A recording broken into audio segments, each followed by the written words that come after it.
What's good, fight fans? It's your boy Bando back at it with another episode of Combat and Kick It, and you already know how this shit go. After every fight card, I got the review.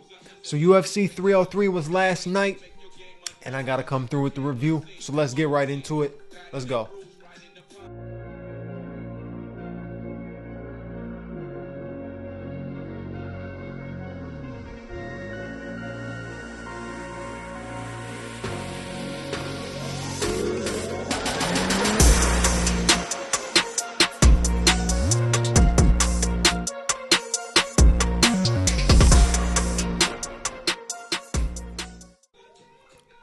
Ian Gary wins without throwing a significant strike. Macy Chiasson wins by TKO due to a nasty cut over Mayra Bueno Silva. Anthony Smith still bores the fuck out of me. Diego Lopez and Dan Ige are two bad motherfuckers. Dan Ige especially for taking that fight on such short notice. Bad motherfucker. And also Shama.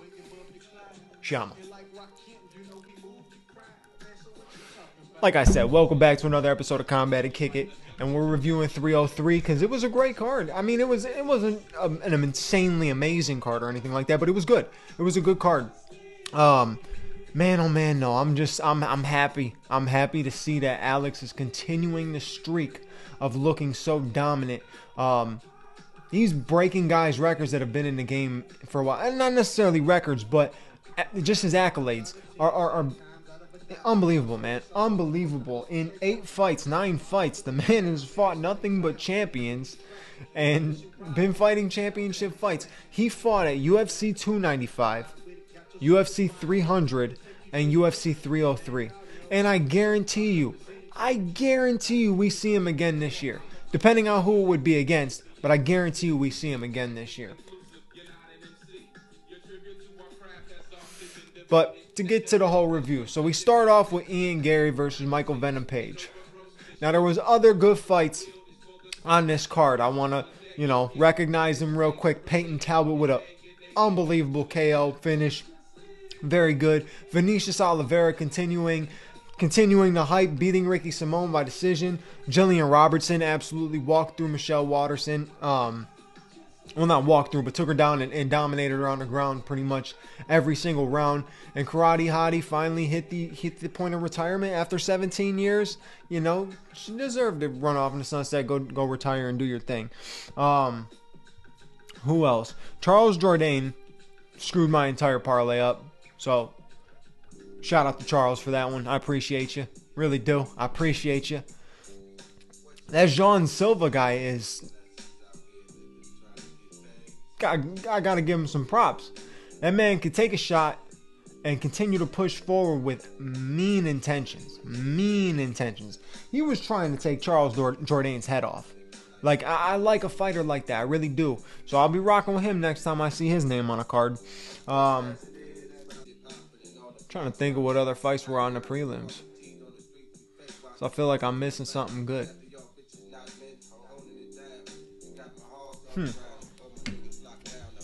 What am I missing? What am I not thinking of? Oh, Joe Pyfer. Yeah, that's right. Joe Pyfer had a nasty KO over Marc-Andre Barriault. And also Cub Swanson and Andre Fili had a fantastic fight. Continued pushing back and forth. Honestly, I don't know. I started leaning a little bit towards Cub for the decision. I can see why they went Andre Fili because of the clinching and stuff like that. But Cub started putting it on. And the fact that Cub has been in the game just as long as somebody like Karate Hottie. He's been rocking since the WEC days, bro. And he's still in there. Obviously, he's not fighting top guys. He's not fighting for no belt or nothing like that. But to still go in there and put on a performance like he did last night, shout out to Cub Swanson. Because there was a point in time where I was watching Cub Swanson fight and get dropped by a jab from Renato Moicano. And I said, oh man, this dude's done. And you look at him last night and shows like he hasn't even slowed down even the slightest bit. So definitely a couple good moments on the prelims. Joe Pyfer's knockout was nasty. Maybe a little bit behind the head. Could have been right behind the ear. Maybe a little bit back of the head. But he went in there. He had an intention to go in there and show that the last fight was not the Joe Pyfer that he's trying to make everybody remember. Last night, performances like that make people remember, and I hope to continue to see him doing that. He's one of the most powerful middleweights, man. He really is. So we get to see more of him and continue seeing him against like top guys and bigger names and stuff like that. We'll get to see how true that power is. So shout out to Joe Pyfer, great win. But now on to the main card. Like I said, we had the opener of Ian Gary versus Michael Venom Page. Now, if you watched my breakdown, you saw that I was rocking with Michael Venom Page. Not only was I rocking with Michael Venom Page, but I wanted Michael Venom Page to get the W. I really did. Not like an Ian Gary hate thing or anything like that. I just want to see the Michael Venom Page that was smoking the tomato cans in Bellator. But I want to see him smoke some guys who got a name, right? Who are decent, right? Ian showed that he has every aspect of the game, right? He can grapple. Obviously, you know, locked MVP in the rear naked choke. Couldn't get the finish with it. Almost had it. I thought he was definitely going to finish MVP with that. And MVP did good defense and everything like that. Obviously shows a weakness for the rest of the welterweight division when they have to go up against MVP. You now see a little bit of a weakness. You see openings. You see opportunities. If the man's out striking you, if you can find a way to time him properly and get him down to the ground, you're at least going to win based off of control time alone. And that's pretty much what Ian Gary did, but he was dominant on the ground, right? He was working for submissions. Like, he wasn't just laying and praying. And during the stand-up, I would say MVP probably had him in the stand-up. He was a little bit quicker. Not a lot quicker, but a little bit quicker. I wish he would have let his legs go a little bit more. He wasn't really throwing many kicks. I wish he would have got his legs going a little bit more. But Ian Gary did exactly what he needed to do to win that fight. You know, just get the win, just to get his hand raised. Not go in there and get a finish or have like this dominant performance. No, it was just a good enough win for him to, good enough for him to get his hand raised, and he got it. So, decent. We'll see what happens next. He called out Shavkat. I would love to see that. You get two young up-and-coming guys, both undefeated. 1-0's got to go, so who's it going to be? I would love to see that fight, so hopefully they could book that. I got the perfect time for that. It would be September in the Sphere. UFC, Sean Shelby, Dana White, Mick Maynard, Hunter Campbell. You guys hearing me? That's a fight to add to the Sphere right there. That's a fight to add to the Sphere. Ian Gary versus Shavkat Rakhmonov would be a banger. So hopefully they book something like that. They get Ian back in there again before the year ends, and we'll see a little bit more from him. Because to think about the grappling that he put on against MVP, yeah, you put it on against a really strong striker, right? I don't see him being able to do something like that with Shavkat, and Shavkat could strike as well. So we'll see. We'll see what happens. Hopefully, like I said, that fight gets made, though. Moving on, you have the Mayra Bueno Silva, Macy Chiasson fight. And I will give these women props because they went in there and were slugging it out for the short period of time that they had. They were going at each other. The first round was a great first round, leaning more in Mayra Bueno Silva's favor. She was definitely leading with the pressure and everything like that, staying much more powerful. She was swinging for the fences a lot, but Macy was doing kind of like a lot better than I expected her when, like, to kind of get in a firefight. She was getting clipped, but she was standing her ground. She was staying toe to toe. So, I got to give her props on that. But when she had her in that mount, she had her on the ground, had Mayra on her back, and hit her with that elbow. Oh, man, that cut opened up. And I'm looking at it, right? It didn't seem like the cut was that bad at first. It just seemed like it was a normal elbow gash that people will end up getting from getting, the normal slice that you get from getting hit with an elbow. I thought that's exactly what it was. When they stood up, right, I'm like, yo, where the fuck did all that blood come from? And that looks fresh. And then when she got up and they stopped it, I'm like, oh, the cut's bad. And they showed it. I was like, oh, that fight's getting stopped. And, props off to Mayra Bueno Silva for wanting to continue. But you just can't. You get hit in that a couple more times. Macy lands a couple more elbows. That whole freaking octagon will be painted red. So, it was a great call by the doctor. I don't think it was a bad call. There's been doctor stoppages where I was like, that's BS. That is awful. But that one That one was valid, definitely valid. She was bleeding all over the place. So, but she was fighting good for the time that she had. But we'll see. That's a good win for Macy Chiasson. Let's see where she goes next. I mean, it's not that stacked of a division. You got Raquel Pennington as champion. I guess Juliana Pena is #1 contender or something like that. In my opinion, there's not a woman that I just mentioned, any of these names that I just mentioned, right? Juliana Pena, Raquel Pennington, Mayra Bueno Silva, Macy Chiasson. In my opinion, all get worked by Irene Aldana. In my personal opinion. Irene Aldana should be the one holding that belt, right? She had a terrible fight against Amanda Nunes. I will totally speak that because it was bad. It was bad. Thought she was going to give her problems and she didn't, right? But she is a problem. She is a problem. Just wait. Because I said the same thing about Alexa Grasso. I said Alexa Grasso was going to get it one day, and she got it.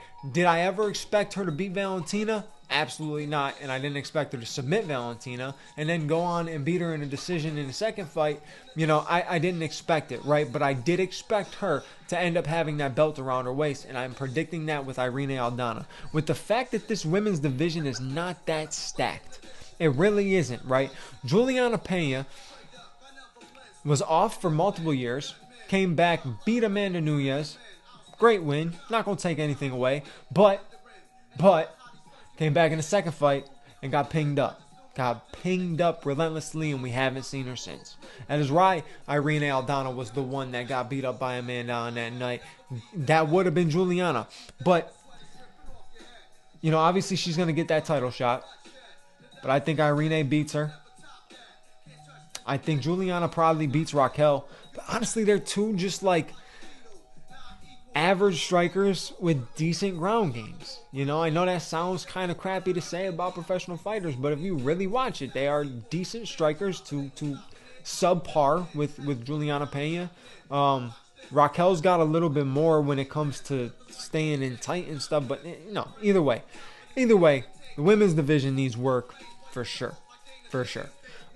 Moving on, you had Anthony Smith versus Roman Dolidze.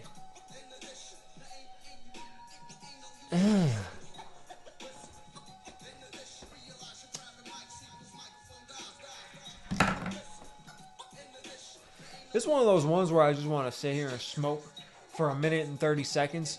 The minute and 30 seconds that I would have been breaking down and reviewing this fight. It was a bore fest. Let's be real. It was boring. Look, I give props to both men. They both took this fight on very short notice. Took fights on short notice in general, right? So, got to give them props off for that. Roman Dolidze coming up in a division. Got to give him props off for that, you know. But just with the way Anthony Smith talks sometimes, bro, you just want to see so much more from him when he's in the octagon. You ain't getting it. But I think if that fight was a fight on full notice, it probably still would have been the same outcome or similar. Probably just a little bit more exciting, a little bit more action-packed and stuff like that. But through the fight, there's not much to really break down. They both looked like their cardio wasn't there. They both looked like they were fighting a fight on short notice. That's pretty much what I got from it. It was just those guys fighting a fight on short notice. So that's it for that. I'm not even going to get deeper into that. That's pretty much it. So you go on to the co-main event, Diego Lopez and Dan Ige. And all I can say is shout out to Dan Ige. A lot of moments that Diego Lopez had him in a position where I thought, ooh, Diego's going to get the finish. He's got it under the neck. He's going to get the submission. All these kinds of things, right? And Dan Ige is just one tough-ass motherfucker, man. Tough as can be. You want to know why? Because he took the fight on 4 hours' notice. 4 hours' notice. Against a guy that he's never trained for, Diego Lopez. Right? He's technically higher than Diego Lopez in the rankings. I think on full camp and everything like that, Diego and Dan Ige would actually be a banger. Would be a little bit more action. It was good last night, right? I feel like it might have been just a little bit more action packed, but it was good. Diego's the truth, though. I can't take nothing away from Diego Lopez. Got a great win.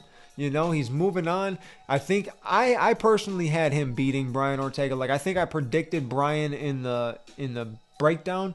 I'm not sure. I don't 100% remember, if I'm being honest. But I started leaning like the whole Saturday, all during the day. I'm like, oh, I got Diego Lopez. Diego Lopez is going to get this. He's definitely going to get this. He's definitely going to win.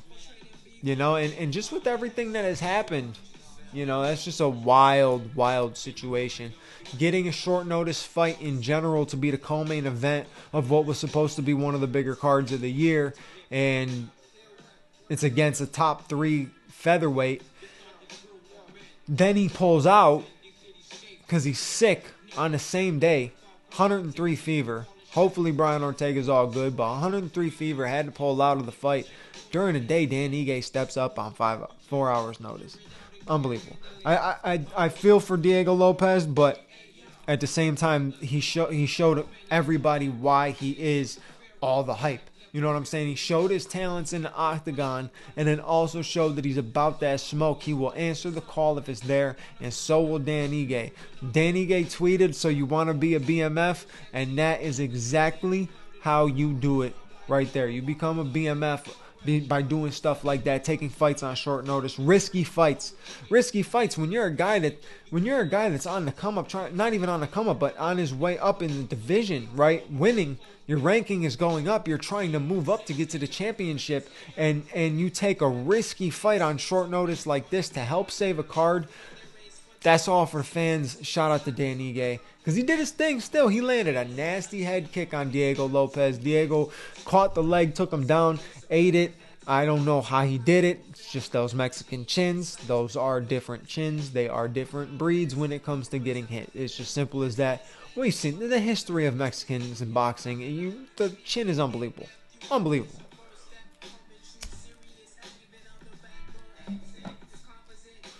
So great win by Diego Lopez. What do I want to see next from him?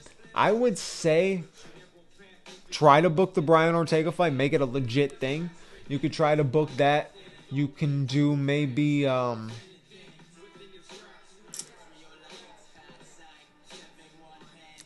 don't know why I feel like Diego Lopez and Yair Rodriguez would be interesting too. I feel like that would be a very interesting fight. I don't see Diego getting to a max fight anytime soon. I don't see him fighting Volk anytime soon. So I think Brian is the best option for him to get that quick move up. I think they should rebook that fight and definitely make that happen. So I would think Diego Lopez, Brian Ortega, full camp, no short notice stuff. Make it a co-main event again, or make it a main event of a fight night or something like that. A really good fight night, maybe a free fight night that's in California, where Brian Ortega's kind of in the hometown vibes and stuff like that. I think that would be genius. Again, Dana, Sean, Mick, guys, give me a call. I can do it too. I could be a matchmaker. If I had all the roster sitting in front of, I could be a matchmaker. I just can't think. When I'm on a spot like this, everybody always asks me like, "Yo, do you script your podcast? Do you write things down? Do you take notes?" No. No. Because when you're sitting here doing what I'm doing, you're not paying attention to any notes. You're not reading anything. I don't have no teleprompter behind the camera or nothing like that, right? So it's all coming off of the dome, and it's just when you're on the spot, you don't think of the things that you want to say. Like, you can't think of the people, you can't think of the fighters. In reality, you're sitting there like, oh, I know all these people, I know the division, but I can't think of them because I'm on the spot. That's why I'm always looking stuff up on a laptop. I wish I had a Jamie like Joe Rogan. Be like, yo, Jamie, pull this up real quick. Yo, pull this up real quick. Yo, do me a favor, pull this up real quick. I'm telling you, it would make life a lot easier. A lot easier. But yeah, no, Diego Lopez, Brian Ortega, rebook it. I'd love to see it. Moving on to the main event. Whew.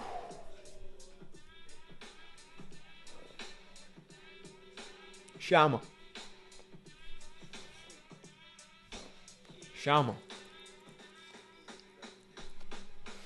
Oh, you know what I'm going to do? You know what I'm going to do for Shama? I saw him pop a Zenin right after he won. I hate these things. They're not that good. I don't know why people do them. But I'm doing it for him. Just because he did it. Don't do things just because famous people do it. It's not, I'm not that dumb. It's just, I had the Zin sitting right there. But either way, Alex Poatan Pereira.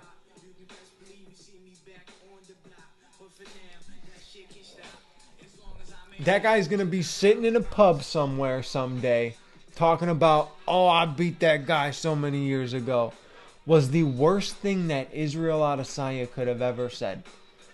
That was the absolute worst thing he could have ever said.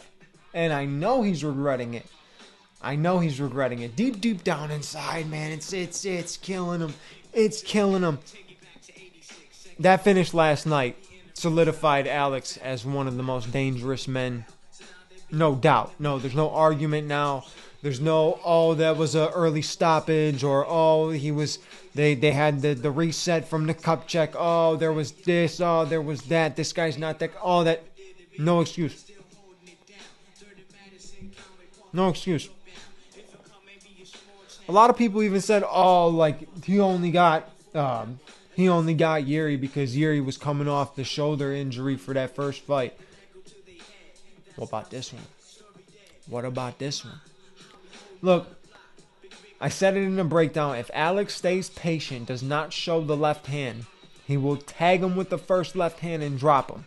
And at the end of the first round, he tags him with the first left hand that he throws, and he drops. Or second. Technically, it was the second. All right, it was the second. He clipped him right before he saw it was there with the way that Yuri kept coming in. Clipped him again, dropped him. Yuri was, all smiles, telling him to come down. And you see when Yuri stands up after the bell rings, he's wobbling. He's wobbling back to the corner. Come out, started the second round. Wasn't much. Straight head. Switch kick to the head. Knock him out the box, Rick. Knock him out, Rick. Seriously, like, nasty knockout. Herb probably could have stopped it right after he got hit with the kick, but, there was a couple shots after. Yuri didn't get up looking too well. Yuri did not look too well. It sucks, man, because Yuri Petroska is an absolute dog. He really is a dog. Maybe this fight was too quick for him because he did take a little bit more damage in the Raychik fight than Alex took in the Jamal Hill fight. But at the same time, like, he's a warrior. He's a different breed type of warrior, and he came in ready to fight. He was feeling his best. And I just think that Alex's power is that nasty. And with the glove changes, the fact that they're now 3 ounces, and they look skinnier, I think now he has the death touch. All he's got to do is land that left hand and it's over with. Right? And I think a lot of people underestimate him because, oh, if you get him to the ground, this and that. All right, but that's fine, though. But he keeps you at a distance to where you don't want to shoot. You don't want to engage like that. People try to clinch him. I don't think they realize how strong he is. Right? He came in the fight around 230 pounds. I don't think people realize how strong and big the man is. And the power is there. The power is always there. That left hook is so dangerous. And then the kick because Yuri was practicing, getting ready for checking leg kicks and everything like that. And Alex just chucked that kick up, that switch kick beautifully landed and got the finish. And still, Shamo.